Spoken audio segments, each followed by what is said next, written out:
to work with. So now we are having polio vaccines, we are having measles, we are having BCG. Then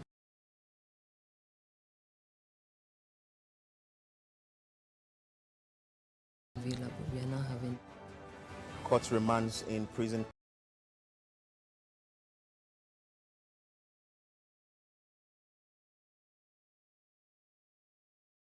Or the prosecution is saying that some of the phones believed to be owned by the late Sheriff Emuro were sold to my clients.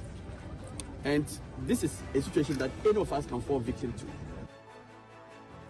And Ghana Traditional Council charges aspirants hoping to lead political parties and the country in upcoming general elections to promote a national development agenda. We are sad about the way we are being treated in the capital. People just get up, go to a place like Agbogbloshie, start building.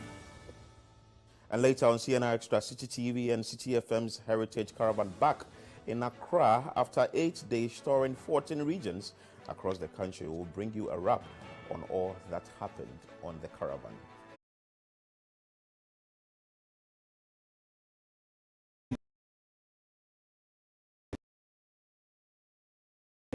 I'm going home.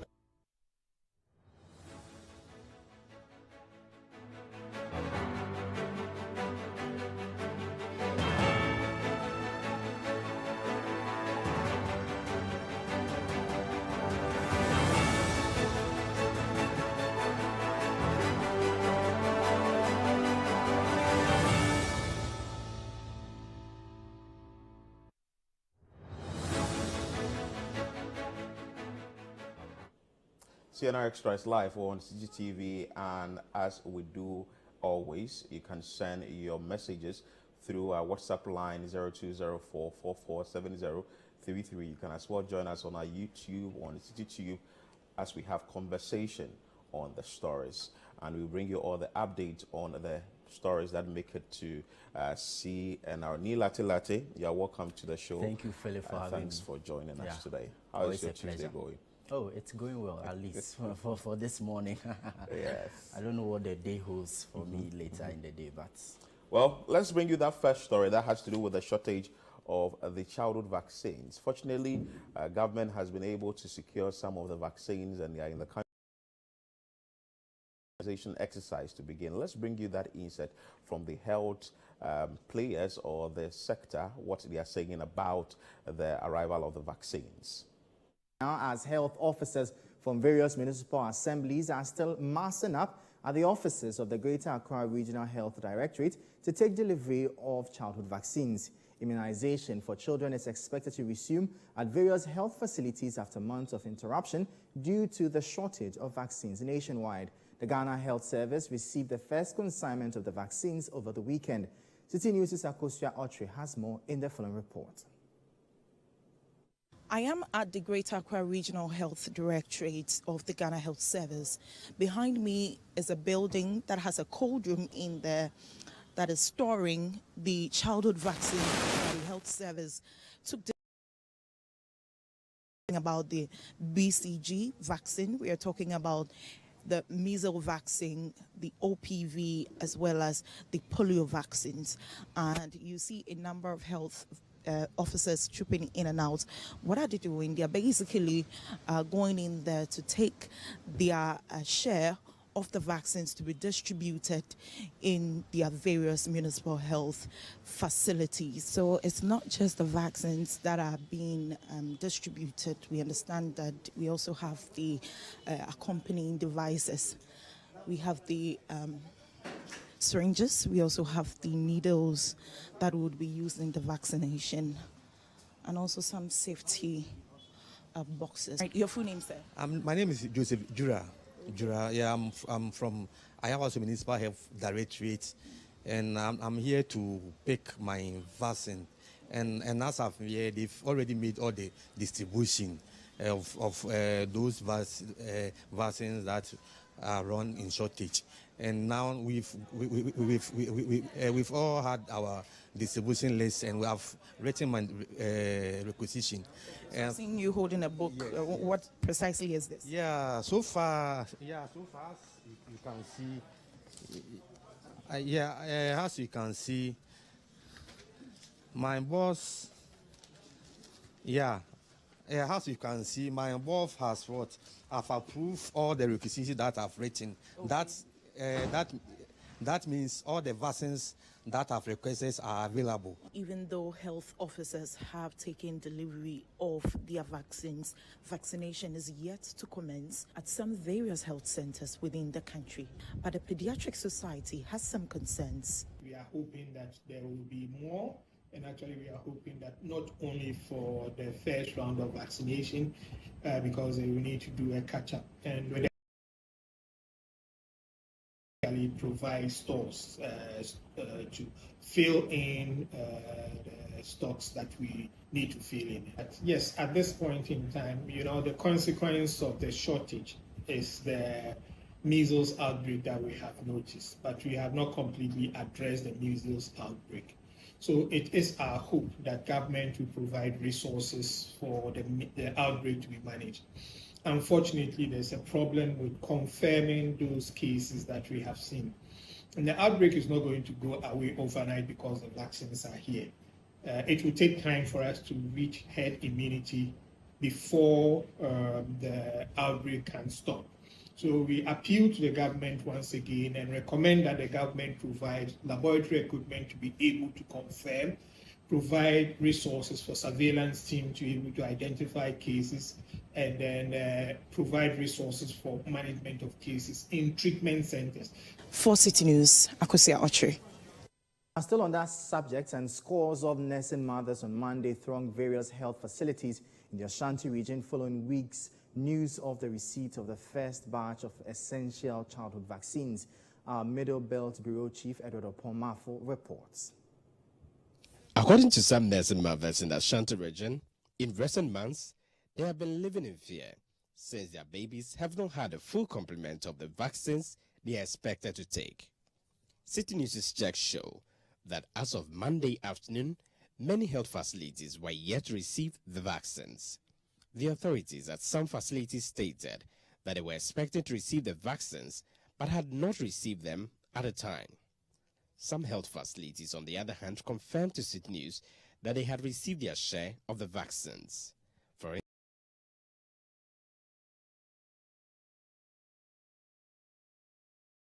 India, noted that they have received all required vaccines and are urging nursing mothers to start visiting their facility by Tuesday. Today, we were able to go to the regional cold room to collect the quantity of vaccines we are supposed to work with. So now we are having polio vaccines, we are having measles, we are having BCG, then we are also having rota, yellow fever, IPV, penta, and all the other vaccines that were not available. We are now having them.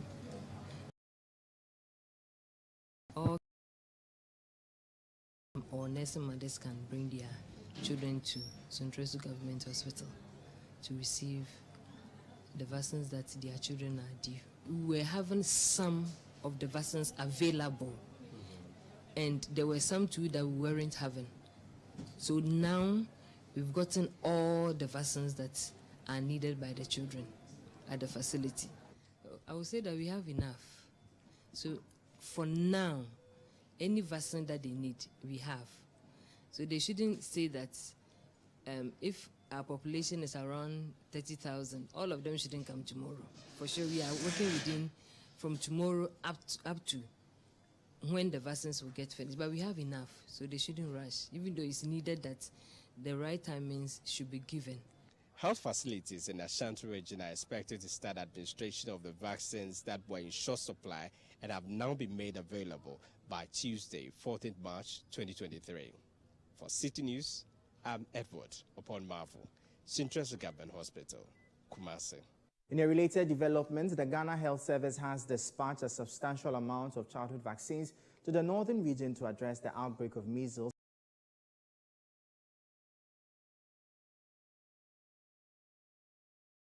City News broke the story on the shortage of vaccines and measles outbreaks in the region.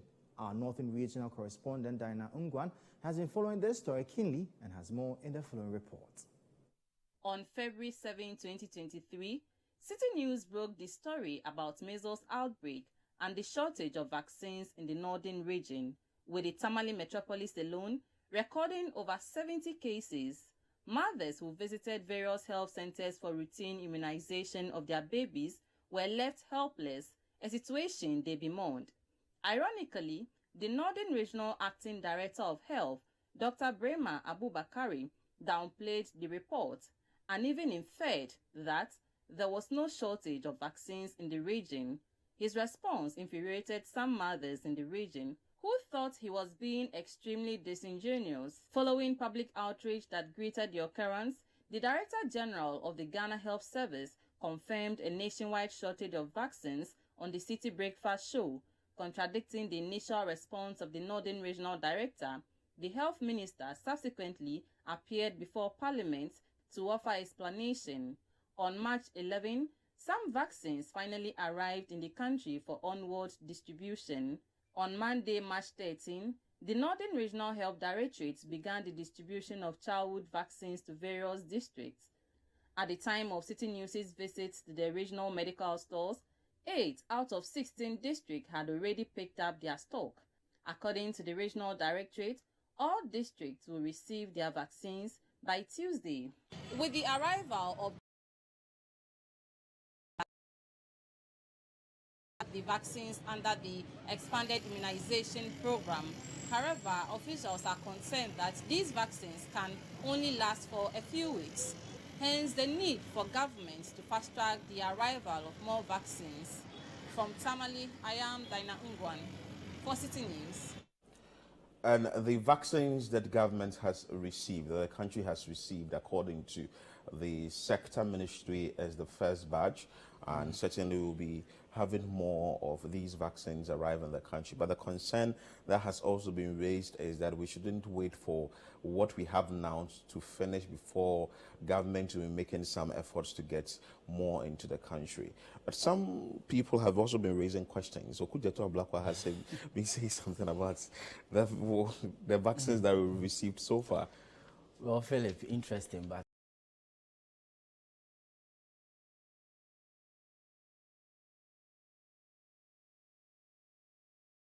has arrived in the country. We need to make progress. First, let's hail the government and commend them actually for how swift they've been able to, get these vaccines. Because when the health minister went to Parliament, he was pushed that he says it's going to be 2 to 3 weeks, but just within that same week we received the first batch. So whether the vaccines came from Nigeria, they came from.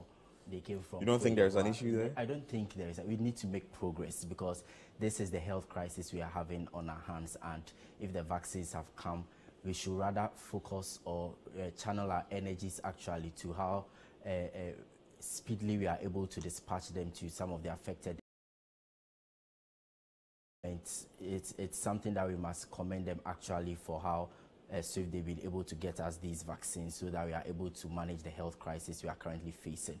And so for people like Okujeto to say that, well, they are also politicians, at least they should be allowed to make whatever inferences they want to make there. But for me, I do not see the fuss out about this particular issue, whether it came from Nigeria, and even charging government to go ahead and publicly acknowledge that it came from Nigeria. What if the government has already done that in private and all that. But I leave so it was given out of benevolence. Well, it can, but I also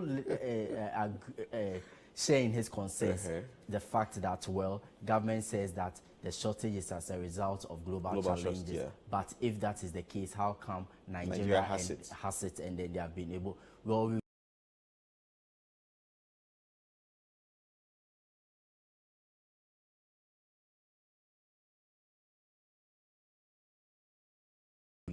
districts that were affected in the northern region have taken delivery of the vaccines. Let's ensure that the other 8 also receive it. And so for me, the Ghana Health Service, the Ministry of Health, I think they've been able to manage the situation in the interim. Very well. Just that we agree with the concerns of the Pediatric Society of Ghana, for example, because the Ghana Health Service says that what we currently have now is going to last us for just about some 6 weeks. But after those 6 weeks, what really happens? Are we able to make sure that you are able to sustain what you have been able to do? Because look, the consensus really is that Ghana has gone past, the vaccine era shortage. of, vaccine shortage. And also now, having measles outbreak in the country. The last time somebody recorded any measles death was in, 2003, which is some 20 years down the line. We do not want to get there again. And so we have to, speedily and, make sure that we give these vaccines to the people who are really in dire need of it, and also encourage mothers to make their wards or children available for this particular vaccination exercise. And so we are really hoping and looking forward to the government's approach in the coming days, how they are able. As we are receiving these vaccines into the country, isn't it now time for plans to get locally manufactured vaccines like this? Isn't it time for us to expedite that action? Well, looking at the National Vaccine Institute, for example, the bill was laid in Parliament, it's been passed, but we've not begun, waiting for the President's assent to it. And so we have not been able to, begin the production of vaccines. It's going to be a good initiative if you are able to produce these vaccines locally. The other day I was telling you that I think, given the case study of COVID-19, the Ghanaian has been able to demonstrate that, given the right, resources, he or she will be able to produce, whatever, given the times and challenges we have on her. We know the works that Noguchi has done. We also know that the West Africa Center for Infectious Disease and Pathogens at Legon, and then also the Kumasi Center for Collaborative Research doing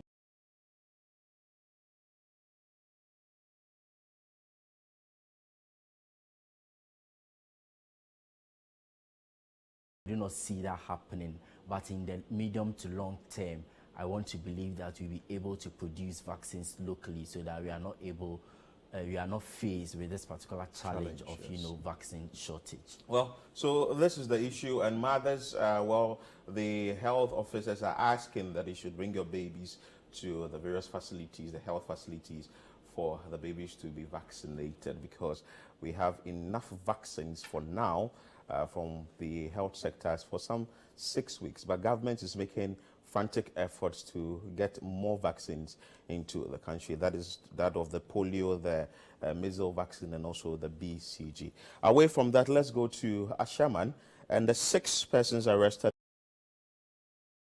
Sharif have been remanded into prison custody. Let's bring you that insight.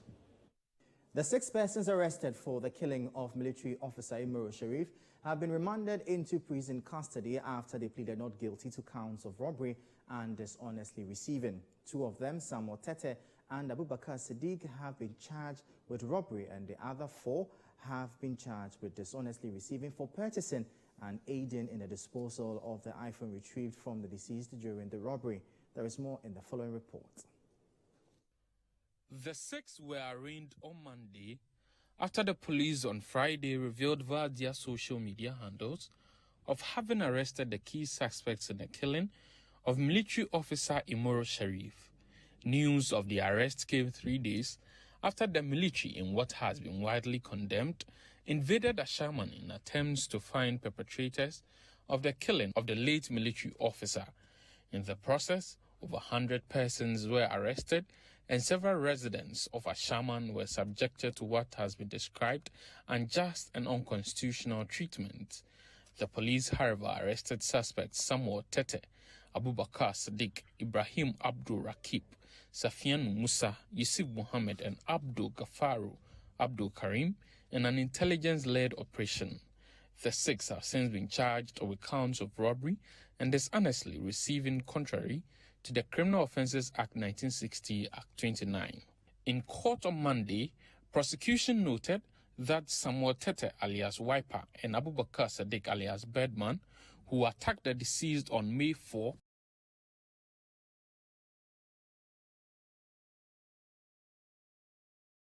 and robbery. According to the particulars of the offences, The two on March 4 at a resistance of Imoro Sharif.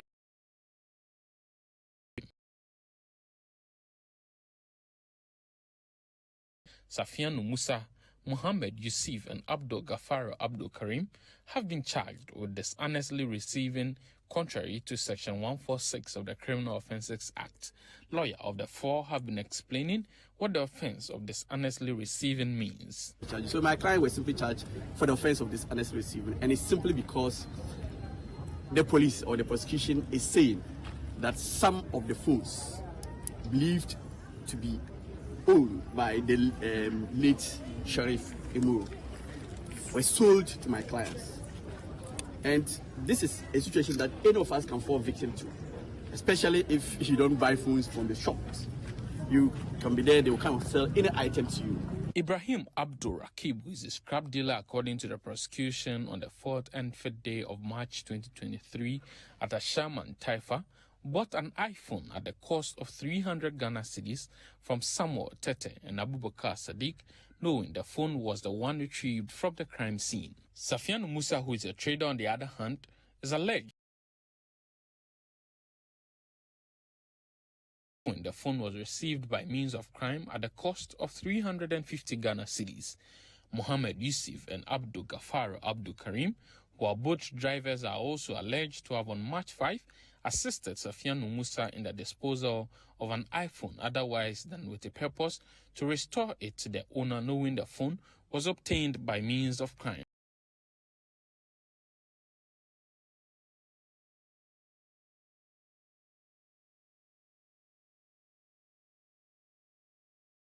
To the charges, and the case has been adjourned to March 27, 2023. From the onset, that was going to be a tough one. Remember, this case has so much public interest in it, and so on the first day, it's always difficult to get bail. But that will not close us or close the doors on us. We are here to let the court know that clearly ACE3 to ACEs are clearly innocent. They have no connection whatsoever. In fact, those who even bought the phone, they have admitted, even in the facts, haven't bought the said phones. But they are not aware that they were. So this case has been adjourned to March 27, 2023, where, the court will tell us what exactly is going on there. But the six have been remanded into prison custody. The Member of Parliament for the area is asking that there should be an independent body that is going to launch a probe into the situation.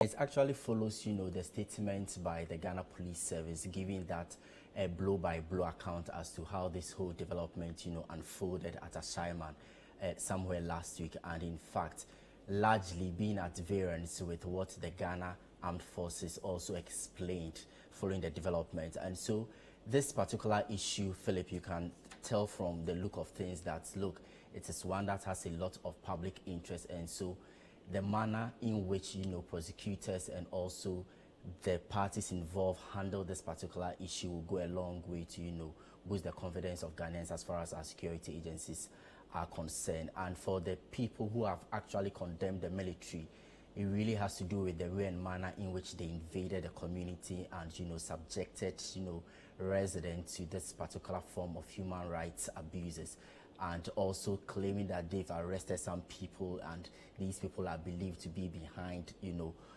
this particular heinous crime. Over 100 of them, only for the police to say that no, even before the military invaded the community, they were far advanced with their investigations. And so 6 people, we understand, have been arrested as a result. 2 of them actually being behind the killing of the military officer, and also 4 who are said to be involved in the sale and reselling of the mobile phone that was taken away from the military officer. I've heard the lawyers for the 4 persons, and in fact, these 4 accused persons are those involved in the mobile phone. Well, he feels that his client have no hand in this particular issue, and so we just don't want to take the issue from the law courts. We just want to believe that due processes will be followed, especially because of how swift the police intervene in this particular issue and, condemn the actions of the military. And if the Peace Council, for example, has said that, no, what the military did was wrong, other stakeholders, especially security analysts. And the security analyst, Putin, he's asking that if a commission has to probe this, it has looking forward to what the Defense and Interior Committee of Parliament. They too, we don't know why they. I think they'll be visiting the place this Thursday. Community this Thursday. We are asking why wait till Thursday, but they said they didn't want to compromise, you know, the investigations. Or I don't know how their visit will you know, compromise the investigations. But be as it may, this Thursday they will be visiting the community. Let's see how they are able to collaborate with the police, and then also we bring to an end this particular issue, whilst we are still commiserating with the bereaved family and also condemning the action of the military. We are also appealing to residents to also cooperate and cope with the situation. The cooperation aspect, the Defense Minister, Dominic Nitibu, has been asking that, well, there should be a good cooperation between civilians and men in uniform. Well, and that cooperation will only happen if, you know, the men in uniform only act right. Because, look, if there is an issue at hand, and then, and it's a justification for me that this was an intelligence-based, I don't know the way and manner this is an intelligence-based operation, and then the military high command taking full responsibility that yes, we actually issued that command that the officers should invade the community and then beat people up. The people were beaten to pulp. They meted a lot of, you know, inhumane actions and violence against these residents. Some were lying, you know, in water, and then it was so unnecessary because of how bad the whole issue is. And so this is how the issue is. It has a lot of public interest. We want to see that the persons behind the killing, they are made to face the full rigors of the law. The family gets justice. We know that beyond compensation, there is a lot to be done for the family. And also we have to condemn the military to rule. That should happen so that it serves a strong signal. This kind of, you know, entitlement when it comes to some of these, untouchable. It doesn't really bode well for well, us as a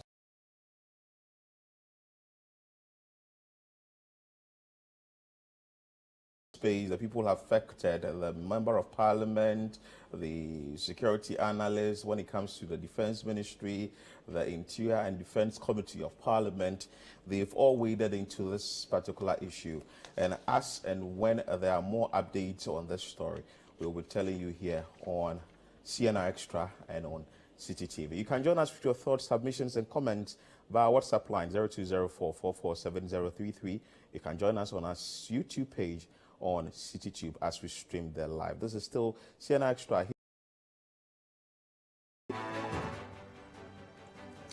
Ghana Traditional Council charges aspirants hoping to lead political party in the country in the upcoming general elections to promote a national development agenda. Stay with us, we're back with more stories.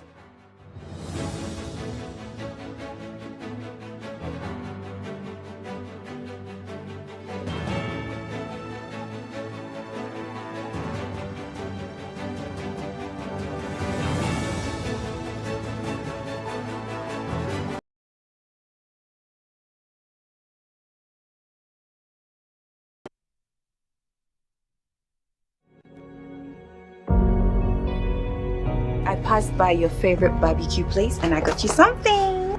So on a scale of 1 to 10, what is your pain level? No, focus, Ayana. Push harder. Oh, I'm trying. Oh, you've got to try harder. I can't. What I think is happening here is the usual bureaucratic nonsense. They forced their way into the patient's room. What? And they held the treatment. No, his head, no. sir. And you're not going to stop until you destroy everything that is good and decent about this hospital. I'm just lost for words. Thank you for rescuing me from that accident.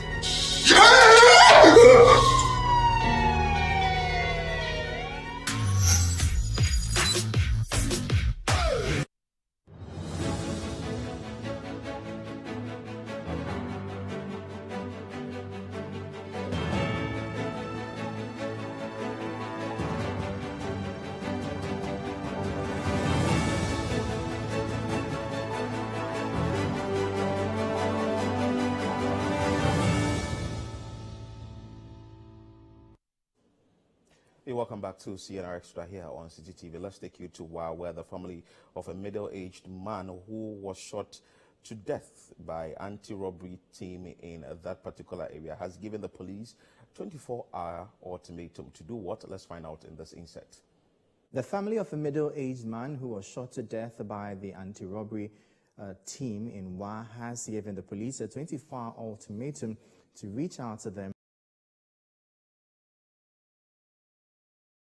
as an armed robber. The family maintains that, contrary to the narration by the police, the victim, Abubakar Shahid, was a law-abiding citizen who never engaged in any robbery as alleged by the police. There is more in the following report by Latif Mahama.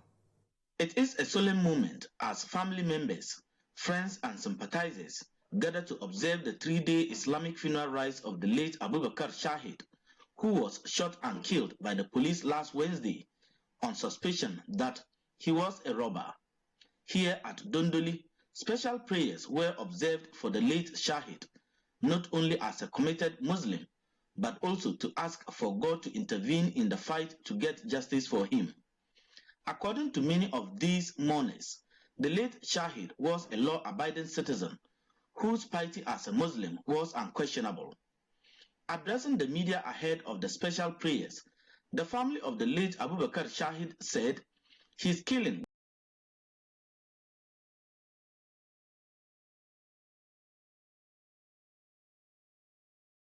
The family disclosed that it would resort to the law court to seek justice for the victim should the police fail to apologize.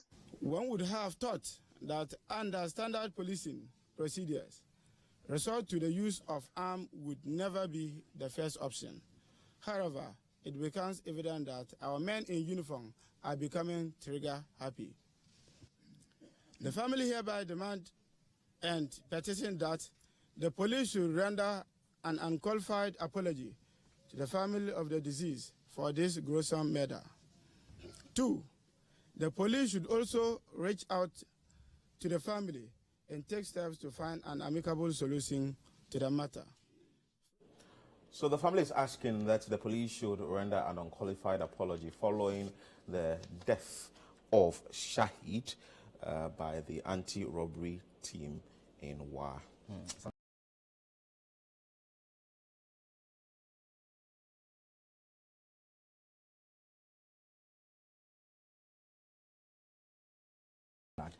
But like the family is saying, I think it's about how they are able to, collaborate with the police to bring an end to this particular matter. Because of course, you expect any family member to absolve his or a relative from, any wrongdoing or any crime that is leveled against such a person or such a relative.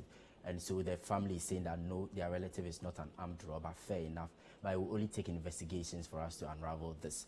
But this issue, when it always has to do with, police killing people, it's becoming difficult for us to comprehend given the kind of issues we are currently having as a country. And so for me, I do not want to say much. Yeah. We should allow the police to do its work. The family must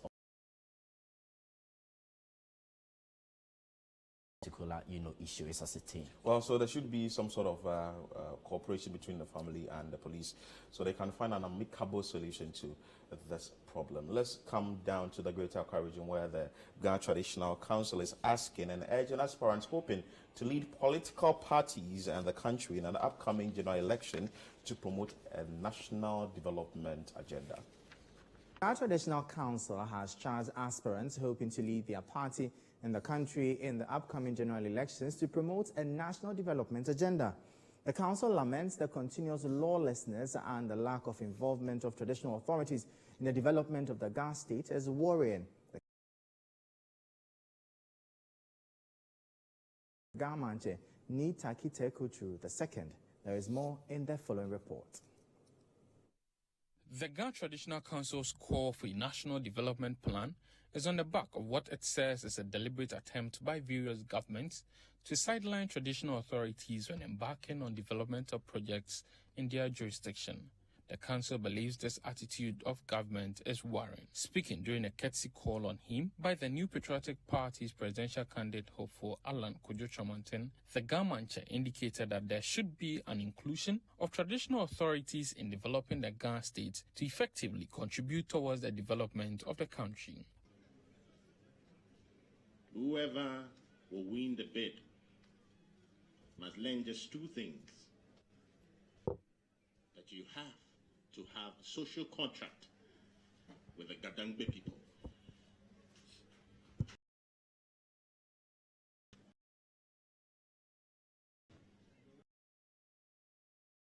Contract with the Gadangbe people, and you will see the light. What we want to tell you today is that I believe that in your manifesto, promote a national development agenda for the whole of the country so that we will see there would not be shortchanged. The Ga Manche says shelving the Ga traditional authorities is intentional to put under the carpet the role the Gans have played in the country. This he attributes to why government will want to go ahead and embark on projects in its jurisdiction without consulting them. Gadangbe is sad. Sad because of a lot of things that are being done against us. That is why I'm speaking in English today. Because I want you to hear. We are sad.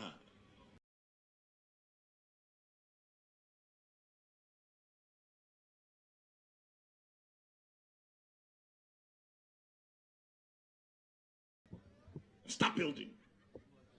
Why? Without any recourse to the traditional authority.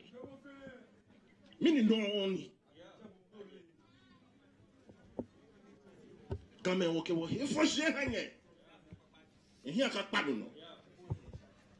Meanwhile, representatives from the family of the former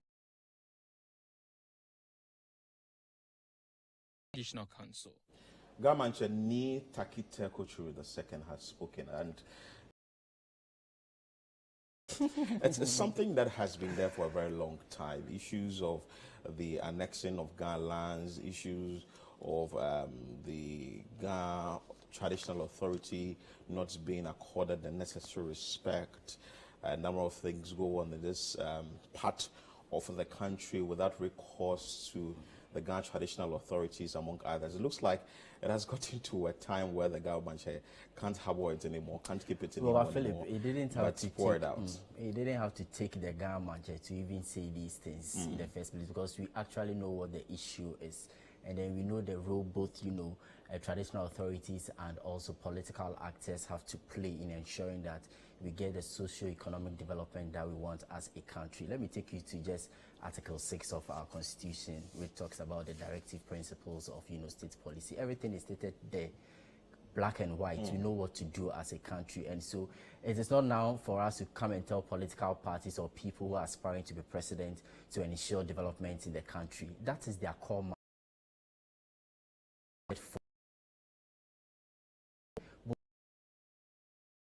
Why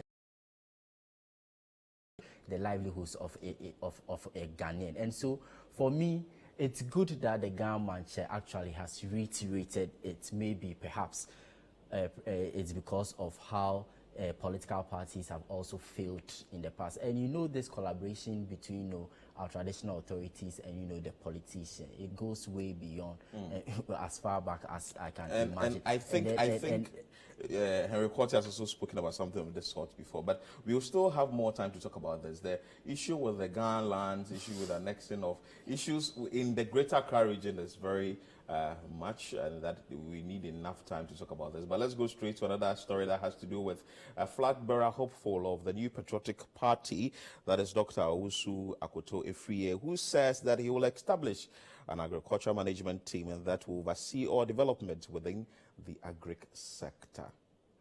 NPP presidential hopeful Dr. Owusu Efriye Akoto says he will establish an agricultural management team that will oversee all development within the agric sector if he becomes president. Dr. Akoto says the AMT will be chaired by the president with support from other ministers. City News' Samiri Afe has more in this report.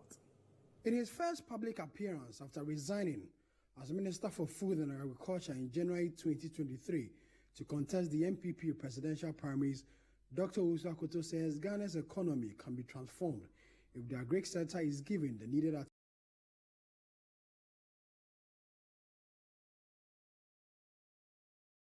Country self-sufficient. Delivering a public lecture under the theme, The Future of the Economy of Ghana, Dr. Akoto says agriculture will always be the bedrock of the country.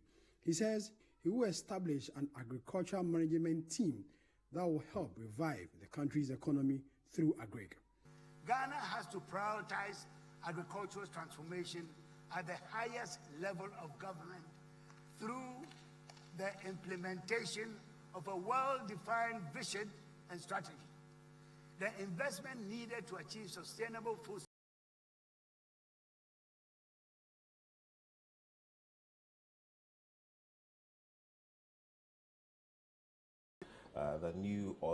the new patriotic party, Dr. Owusu Akoto. After his speech, a lot of people were asking that, so when you were a former or you were that Greek minister, why didn't you do all these things? And now that you are out and you want to be a flag bearer of a political party, move on to become the president of the country, now that you have a lot of ideas to put it into the agric sector. And the question is legitimate. He's been a Greek minister for 6 good years under the Akufo-Addo government. And then he had all these ideas. He's now espousing them when he had the opportunity to implement them actually. And then he thinks that he can do that if he becomes president. But I think some of the ideas are good ideas. And ideas are good on paper till they are implemented. And so for me, this is a minister that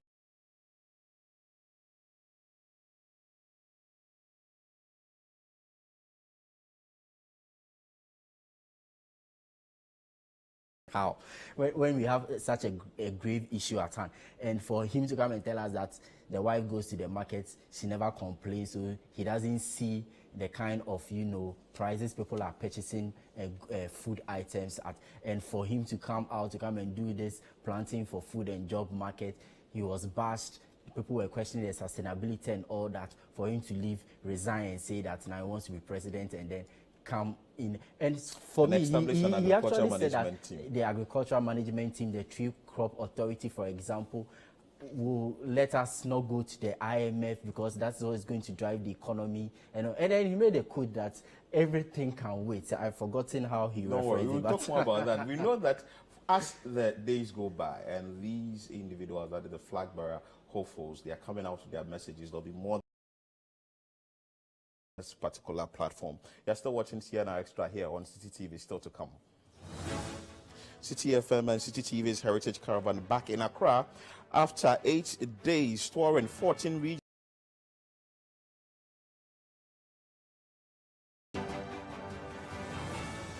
Stay with us, we're back with that story.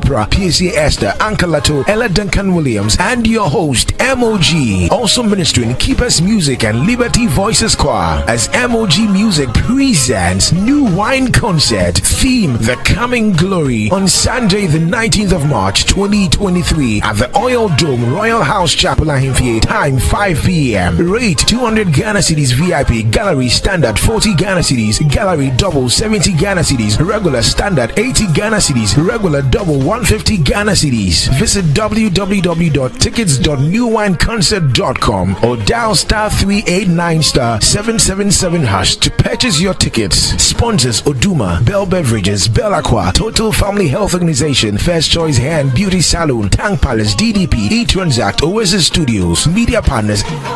For more information, call 0500 053 881.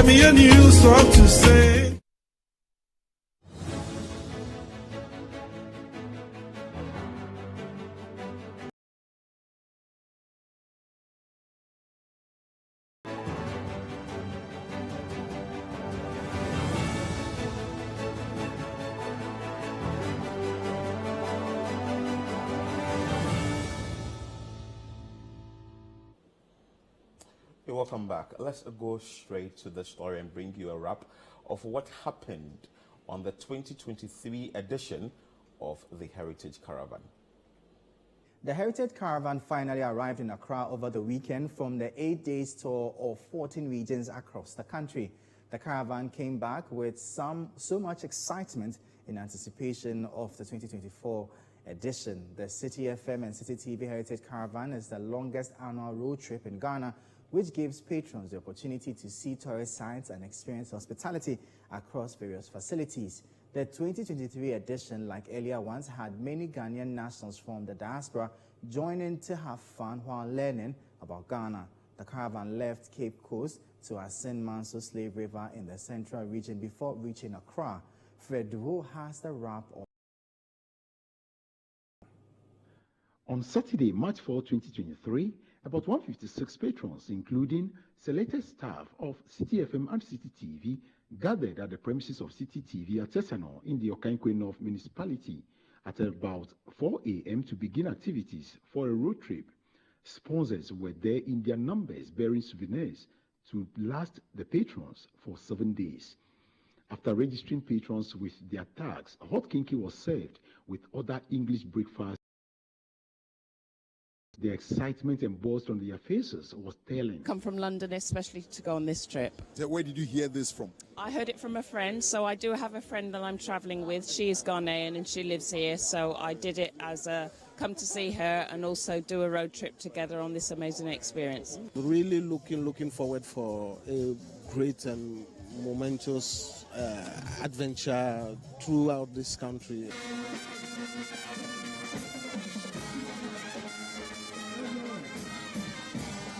We are going to have the Jama session.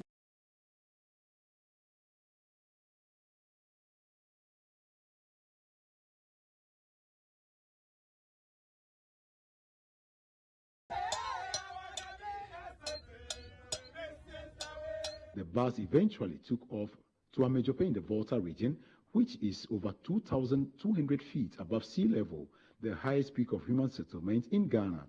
The view over the hill is breathtaking, and the greenery is very oxygenated, giving a different kind of breath from the fumes in many parts of Accra. The crowd at the new canopy walkway installation was huge. Students from all levels and many institutions, including staff,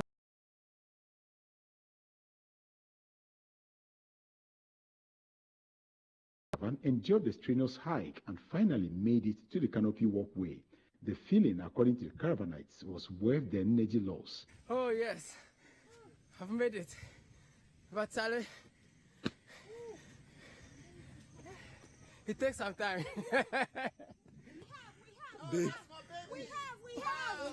Whoa. Finish that. Oh my God. She's panting like. How did it go down there?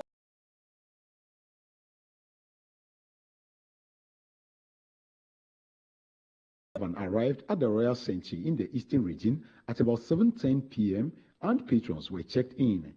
The Kwampa Band, sponsored by Ebony Condoms, lightened the exhausted faces, which suddenly took to the dancing floor after dinner.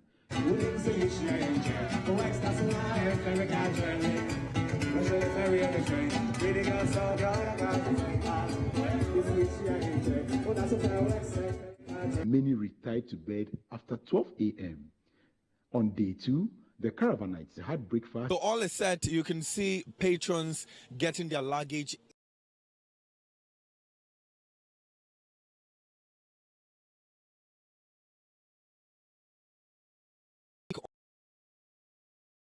This time around from the Eastern region, where we're hosted by Royal Sanctuary Hotel, we're heading to the Ashanti region. At a brief ceremony and a display of Adowa dance, the chief of Bonre took center stage as the invited guest. Addressing the gathering, Nana Bobie Ansan II appealed for support to have a cotton factory built on over 5,000 acres of land. To seek assistance, to help to expand the kente industry, improve and manufacture the yarn which is used to manufacture kente in Ghana, especially in Bonre.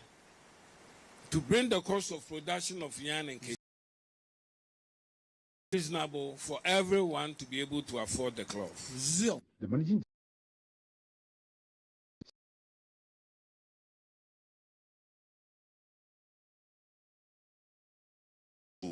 the time where we have to tell our own stories to promote the cultural assets that define who we are, which has brought us to this heritage, promotion of our heritage.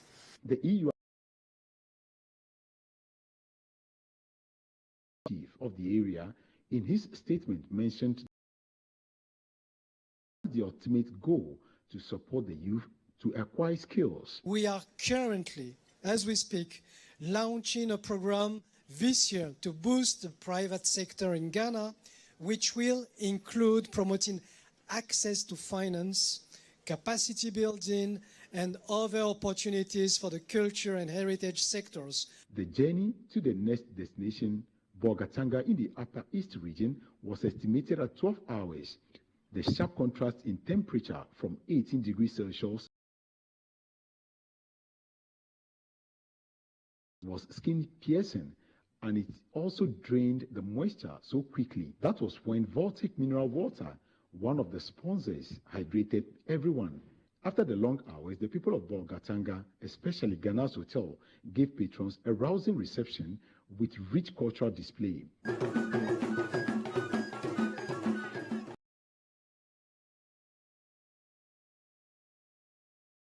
To reconstruct the arch which used to contain the inscriptions "Bye Bye, Safe Journey," and on the opposite side, "Welcome to Ghana," with a huge black star on top of it. We'll do our best as a media house to highlight all the issues that you have raised and make sure that the people whose duty it is to resolve this issue are made aware. The caravanners took pictures with the crocodiles at the Paga Pond. They had the opportunity to see people's homes and stores on the borderlines, people whose bedrooms are in Burkina Faso and their sitting room in Ghana in the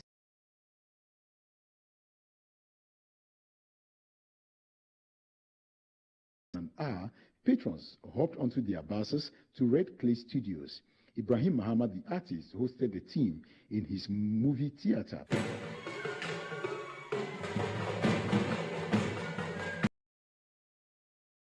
Region was the Mole National Park, in the biggest natural habitat in Ghana for the elephant and the ant, located in the Savannah region. The safari was extremely adventurous. Seeing animals live freely was aesthetic. Many patrons ranked the viewing of the giant elephant as one of their major highlights. Caravan arrived at Uzbek Hotel in Sunyani, and the reception was indescribable. All staff lined up to receive their guests.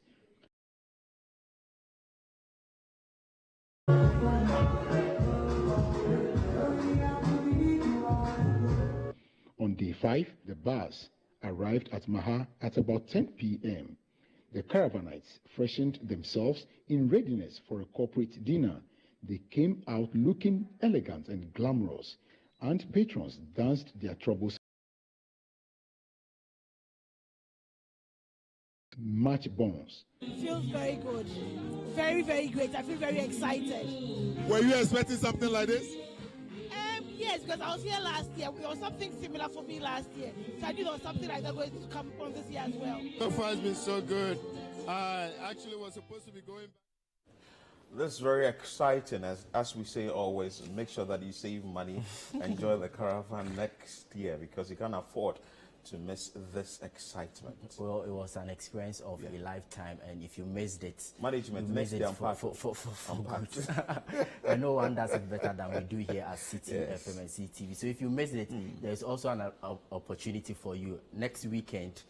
Yes, Food Bazaar. Yeah. So it's on the 25th actually. 25th and 26th. So you can join us there, and want to acknowledge our sponsors who made this particular, initiative possible. And so that next year you not come back and come and watch us do it, but you also participate in it. And we want to say that the Heritage Month is still ongoing, film tourism, and also in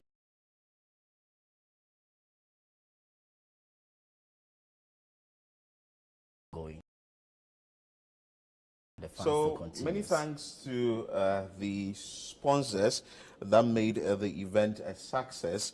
Hopefully tomorrow we would make sure that all the updates on this particular heritage caravan that maybe you missed out and all that is going to be on the internet, is going to be on our network, is going to be on TV, is going to be on radio and all the networks that you can think about here on City FM and City TV. This is how we wrap up today's edition of CNR Extra here on City TV. My name is Philip Ni Latte. I did this with Ni Latte.